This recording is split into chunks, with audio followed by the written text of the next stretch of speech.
for this panel. I think it is important to stay here that we are meeting in this, we have gathered here today at a time when the United Nations Climate Change Conference has just ended.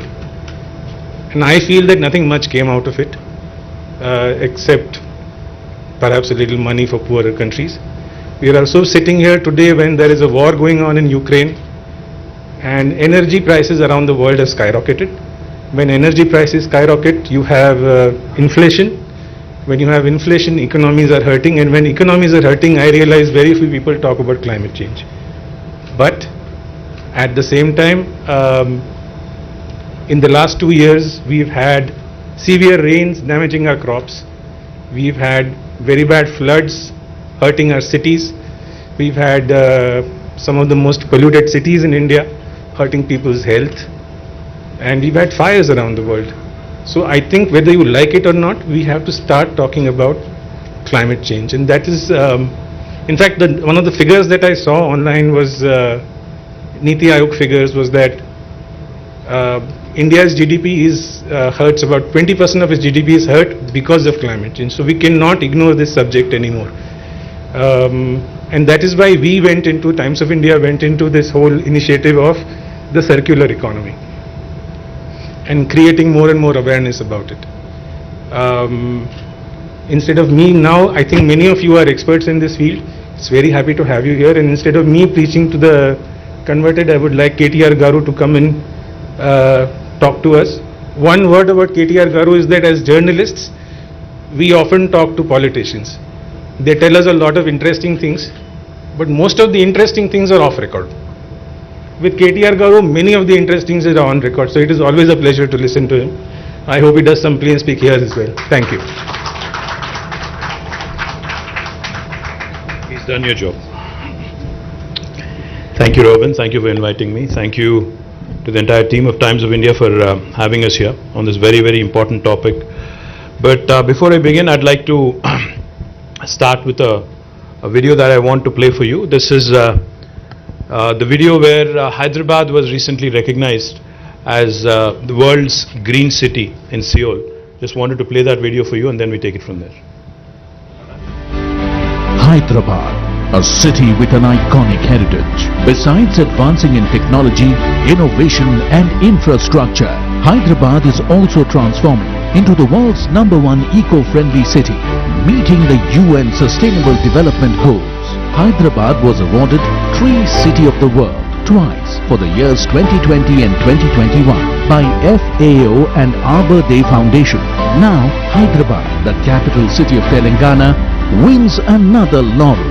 Hyderabad beats Paris, Montreal, Mexico City, Buenos Aires, Melbourne, while competing with 57 entries from over 40 cities across 24 countries, and won the World Green City Award 2022 and Living Green for Economic Recovery and Inclusive Growth Award by the International Association of Horticulture Producers. AIPH celebrates this fantastic achievement.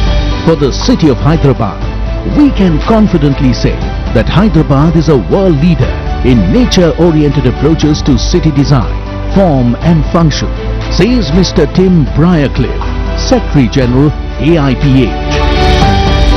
The credit for this remarkable achievement goes to the champion of greenery, Honorable Chief Minister Shri K. Chandrasekhar Rao and his government for the various green initiatives and environment-friendly policies, particularly Telangana Ku Haritha Haram, the brainchild of the Honorable Chief Minister and the world's third largest human endeavor in afforestation. With progressive policies, thoughtful leadership and inspiring governance over the last 8 years, Telangana, the youngest state in India, is leading the country with its path-breaking initiatives. This award is a great honor and glory for the city, for the state and for the nation.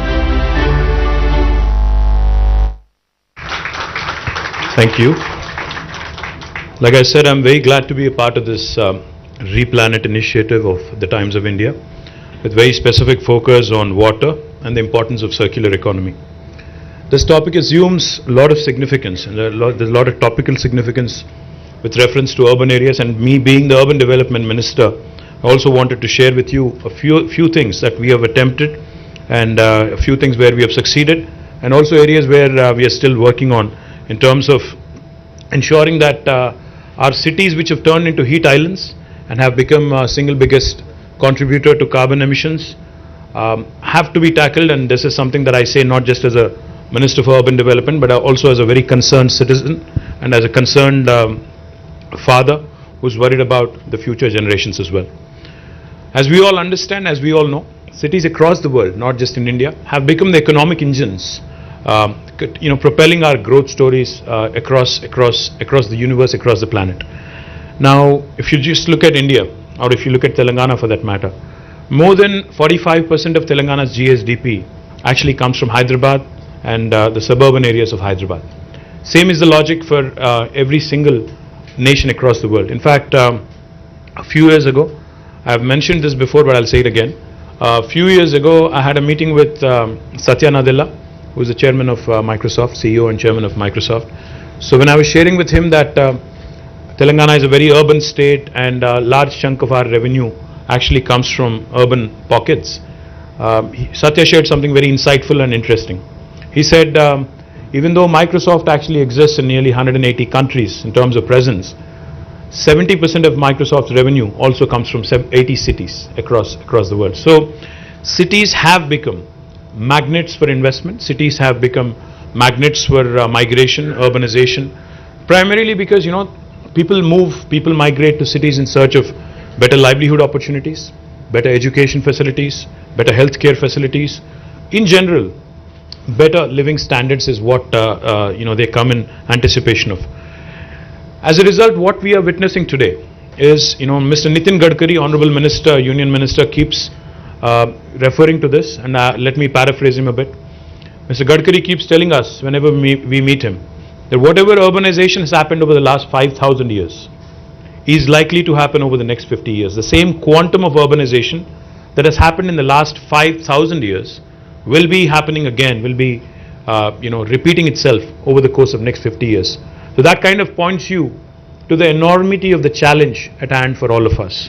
The importance of urban areas, of course, cannot be overruled. It can be gauged from the fact that while urban areas in terms of geographical expanse constitute for 5%, but they contribute to 46% of the population in Telangana and to about 2/3 of the GSDP of the state. To put it in numbers, let me put it this way.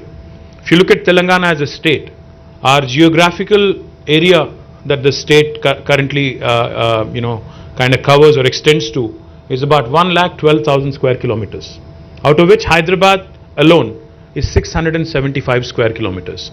But if you look at other urban pockets also in the entire state of Telangana, it would not be more than 2,000 square kilometers. So what are we talking about here? 1,12,000 square kilometers versus 2,000 square kilometers. But if you look at the population, 46.8% of the population is in this 2,000 square kilometers, whereas the remaining population is in the rest of 1,10,000 square kilometers. So that kind of goes to show you why the urban infrastructure keeps crumbling. Because the density of population, the paucity of space, that presents a huge challenge to the entire urban development department that I head. As I just pointed out, the socio-economic outlook of Telangana 2022 actually shows that Telangana's urban population is 46.8 compared to the national average of 31.16. That makes us one of the most urbanized states in the country. I think we are the third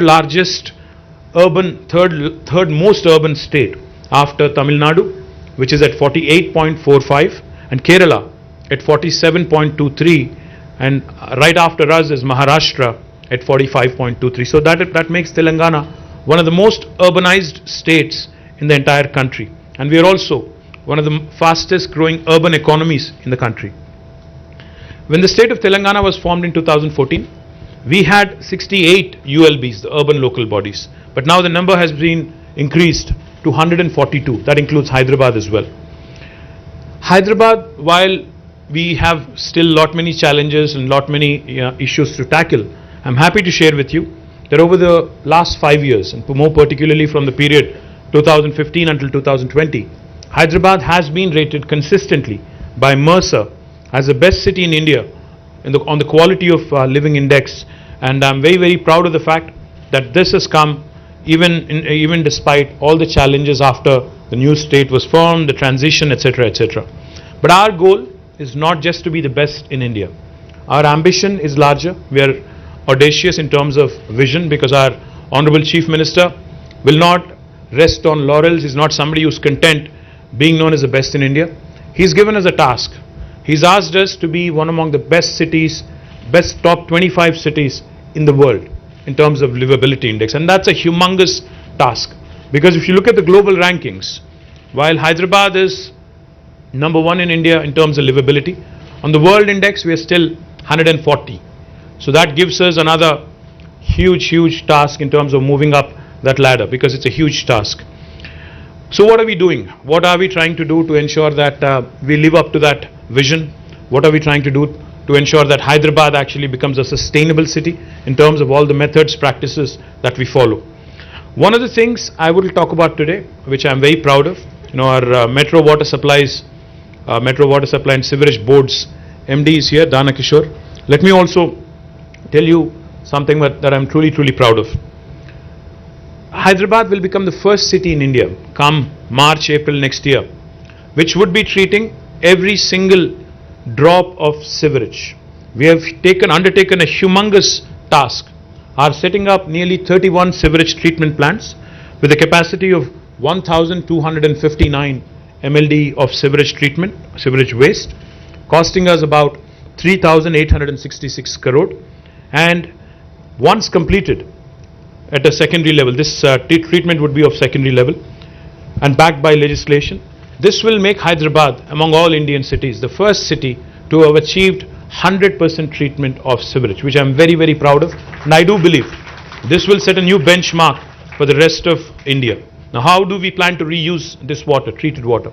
We plan to reuse in construction, because construction is happening very aggressively across the city and also neighboring areas. We plan to mandate utilization of treated water by all the builders and construction companies, and we also will be using it for landscaping activities and horticulture activities.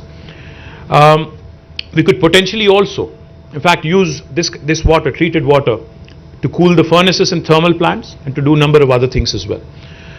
The second important intervention that I would like to talk about is effective management of surplus runoff water, especially during floods in Hyderabad. A lot of people complain, a lot of people talk about how cities in India, cities across the world are not equipped, fully to handle flood-like situations. Robin talked about climate change. Climate change, global warming was a topic that we used to read about in newspapers. Look at it, glance at it for a minute, and then used to say, okay, this is not my concern. This possibly is happening elsewhere in the world, not in my backyard. That was the approach earlier. But now, we all know climate change is real. It's already knocking on your doors. It's already at your doorstep. It's affecting all of us. As a person who's involved in public life, as a policy maker, I've been witnessing some very disturbing changes across different seasons. We are now accustomed to unseasonal rains in October. And we are also accustomed to, unfortunately, late arrival of monsoons. We are also accustomed to cloudbursts. And we are accustomed to 45, 46 degrees temperatures in summer. Now, these are unusual patterns. These are exceptional patterns. But looks like exception is going to become the norm. Expecting the unexpected is going to be the challenge for governments. I cannot take cover, I cannot take an excuse to my citizens stating that cloudburst and unseasonal rain, unprecedented rain has resulted in a flood-like situation, which may be the reality. But I don't think the citizens are going to accept that sort of an explanation in future anymore.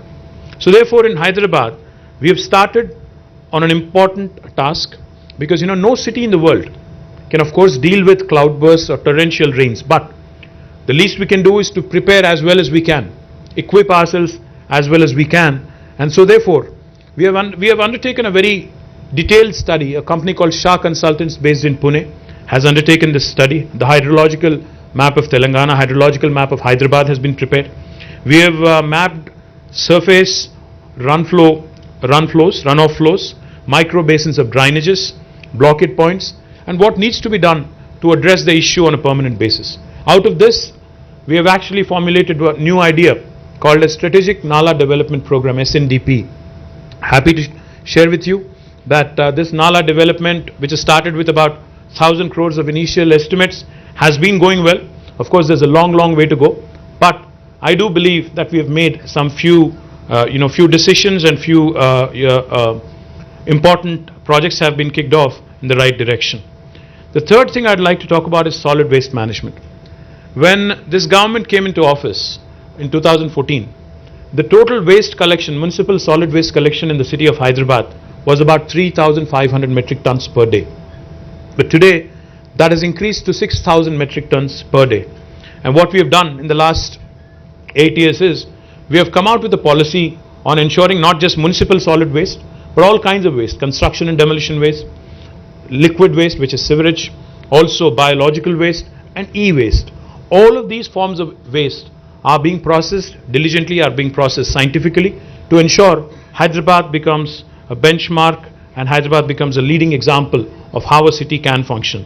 Now let me elaborate a bit on municipal solid waste.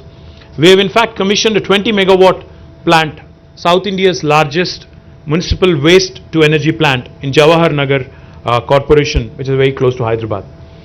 Not only have we commissioned a 20 megawatt waste to energy plant, we are also building another 28 megawatts of capacity at this plant, which will consume all the dry waste. All the wet waste will be converted into compost and it will be sold to farmers as fertilizer. The wet waste, the dry waste will be converted into power. Beyond this 48 megawatts of municipal waste to energy, we are also contemplating setting up another 20 megawatt plant. Altogether, this will take our capacities to nearly 68, I think 72, I believe, altogether. And this will ensure that 100% of all the dry waste in Hyderabad is converted or incinerated into energy. The other thing I'm very proud of also, Telangana in its municipalities, 142 municipalities, will be completing a very unique program called as the FSTP, the fecal sludge treatment plants. Human waste that's excreted is also now being processed, is also now being handled in a scientific fashion, and we are ensuring that on a modular basis, all municipalities by the end of next fiscal will be having a fecal sludge treatment plant. We've already completed this in 68 municipalities. We're also trying to cover the remaining by the end of this fiscal. Let me also quickly talk about some heritage restoration that we are very proud of, in Hyderabad. Recently as yesterday, I think it was, you may have seen a clipping in Times of India as well. In fact, I thank the entire team of Times of India for running a brilliant piece on heritage conservation and what needs to be done by the state, by the people, by the citizens, etc. I'm very proud that two of very important monuments, the step wells in Kuli Qutub Shah tombs have been recognized by UNESCO, and so has the Domakonda Fort in Kamareddy district. Both of these have been recognized by UNESCO as World Heritage Monuments, but our ambition is larger. We want Hyderabad to be recognized as a World Heritage City, and we are working diligently towards it. Let me talk a bit about restoration of heritage structures that we have done as have been involved in as a government. One of the things I'm very proud about is the restoration of Mozam Zahi Market, which has once again regained its lost glory. Because I remember as a kid, as a student, I used to frequent the Mozam Zahi Market. It is famous for its market, and also I don't know how many of you have had famous ice cream there. It is truly famous. You should try it if you haven't. Likewise, the clock tower at Mehboob Chowk, Sultan Bazaar, the CSI Church, Ram Gopal Pet Police Station at Monda Market, and Shah Ali Banda. All of these are being restored. We've also done Kaman restoration at Maula Ali Kaman, Char Kaman at Charminar, and Bansilal Pet Kaman at Secunderabad. I'm also happy to announce that restoration of step wells. I'm happy Kalpana Ramesh is here. She's been doing some pioneering work in restoration of step wells. Bapu Ghat, where she was also involved, her team was involved. Bansilal Pet, my compliments to you, Kalpana, and the entire team of municipal administration and others who have worked together. Gachi Bauli, Victoria Memorial School, Goshala, 6 step wells which have been restored by the Aga Khan Foundation at Kuli Qutub Shahi Tombs, and 2 step wells at Narayan Pet and 1 at Chautupal. The initiative, which started at a small scale with the cooperation of Rainwater NGO, is now fast becoming a public movement, and a lot of people are taking pride in the restoration that has been done. In addition, we've also taken up some restoration works at Ashur Khana, Hussaini Alam, Darbar Hall, Koti Women's College, and restoration of Kuli Qutub Shahi tombs. Our upcoming restoration works also include reconstruction of Mehboob Chowk, popularly known as the Murgi Khana or Murgi Chowk, Sardar Mahal, Julu Kaman, Lad Bazar, Mir Alam Mandi, State Central Library, Sheikh-Pet Sarai, and Khurshid Zahi Devdi. These are some of the few. In fact, Hyderabad has about 218 heritage structures, both private and public. Our ambition, our goal is to ensure that each of these structures is diligently restored and maintained for the benefit of our future generations. We are very confident. I mean, I can go on with number of such initiatives, but we are very, very confident that with all these initiatives, by way of creating a circular economy, by focusing on sustainability, by ensuring that we also conserve our heritage structures, we will qualify to be among the list of UNESCO cities for World Heritage, as a World Heritage City. We've already been recognized by UNESCO in their list of cities for gastronomy. As you all know, Hyderabad's biryani is truly, truly world famous. So we have been recognized by UNESCO among the list of gastronomical cities popular for gastronomy. And again, like I mentioned, because of the work done by Aga Khan Foundation at the stepwells in Kuli Qutub Shahi tombs, we've again been recognized by them. But our effort is to ensure that this continuous exercise, endeavor, to maintain that perfect mix of modernity and old world charm, rich heritage and culture, the Ganga Jamuna Tehzeeb that Hyderabad is known for, will prosper, will thrive, and every Hyderabadi eventually will feel proud of all the work that is being done by the government and its citizens. I'd like to play a small video before I close out so that you understand exactly what is being done. Thank you. Jai Telangana.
Yes.